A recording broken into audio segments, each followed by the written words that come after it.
को बुरे मनुष्यों से बचा ले, उपद्रवी पुरुषों से मेरी रक्षा कर।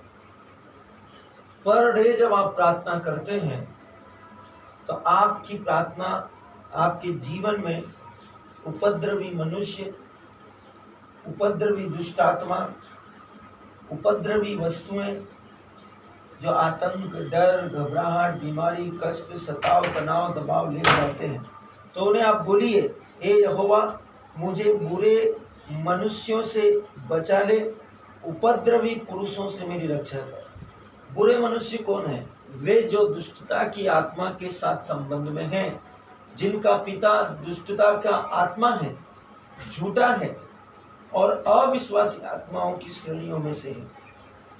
वचन कहता है उपद्रवी पुरुष से, जो हमेशा उपद्रव मचाते रहते हैं, तानाशाही करते रहते हैं, उनसे मेरी रक्षा कर। दूसरा वचन है, क्योंकि उन्होंने मेरे मन में बुरी कल्पनाएं की हैं। मेरे मन में क्या किए? बुरे विचार उत्पन्न किए। मुझे उनसे बचा ले, मुझे उनसे छुड़ा ले। वे लगातार लड़ाइयां मचाते हैं, बुरी कल्पनाओं के द्वारा, बुरे विकल्पों के द्वारा। उनका बोलना सांप के काटने के समान है। उनके मुंह में नाग का सा विष रहता है। आपको पता है, जिनके मुंह में सांप का सा विष है और जिनके मुंह में नाग का सा विष रहता है, जिनका बोलना सांप के काटने के समान होता है, जो चुभता है, वो कितना घातक हो सकता है। चौथा वचन, हे यहोवा मुझे दुष्ट के हाथों से बचा ले, उपद्रवी पुरुषों से मेरी रक्षा कर, क्योंकि उन्होंने मेरे पैरों को उखाड़ने की युक्ति की है। आपको प्रतिदिन, प्रत्येक पल, प्रत्येक क्षण इन निवेदनों को परमेश्वर के सामने बोलना पड़ेगा, क्योंकि आप हर दिन युद्ध में हैं, हर सेकंड युद्ध में हैं, हर मिनट युद्ध में हैं, और ये युद्ध आपका न दिखने वाली आत्माओं की दुष्ट सेनाओं से और शक्तियों से है। तो प्रतिदिन आपको अपनी आत्मा में बोलना पड़ेगा। आपको बोलना पड़ेगा, हे यहोवा मुझे दुष्टों के हाथ से बचा ले, उपद्रवी पुरुषों से मेरी रक्षा कर, क्योंकि उन्होंने मेरे पैरों को उखाड़ने की युक्ति की है।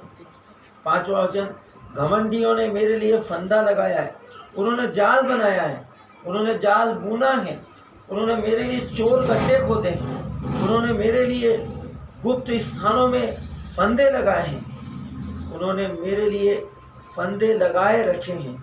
हे यहोवा मैंने तुझसे कहा है कि तू मेरा परमेश्वर है। हालेलुया। हे यहोवा मैंने तुझसे कहा है कि तू मेरा परमेश्वर है। हे यहोवा मेरे गिड़गिड़ाने की ओर कान लगा।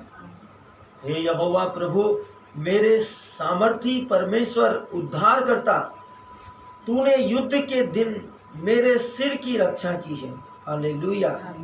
हे यहोवा दुष्ट की इच्छा को पूरी न होने दे, उसकी बुरी युक्तियों को सफल न होने दे, उन्हें असफल कर दे, नहीं तो वह घमंड करेगा।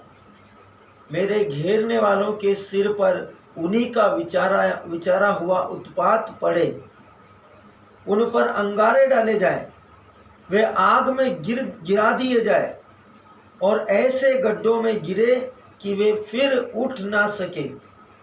बकवादी पृथ्वी पर स्थिर न होने का, उपद्रवी पुरुष को गिरने के लिए बुराई उसका पीछा करेगी। Glory to God. सांता मखांदला हिंदलिया। हे यहोवा मुझे निश्चय है कि तू दीन जन का और दरिद्रों का न्याय चुकाएगा। निस्संदेह धर्मी तेरे नाम का धन्यवाद करने पाएंगे, सीधे लोग तेरे सम्मुख वास करेंगे। Glory to God. परमेश्वर का वचन में स्तोत्र 140 का अंतिम दो वचन, हे यहोवा मुझे निश्चय है, मुझे पक्का पता है कि तू दीनहीन जन का और दरिद्र का न्याय चुकाएगा।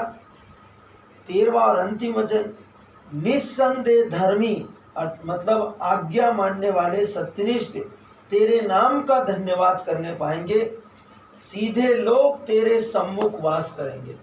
जो भोले हैं, ईमानदार हैं, सीधे हैं, जिनका बुराई और बुरी युक्तियों के साथ कोई संबंध और तालमेल नहीं है।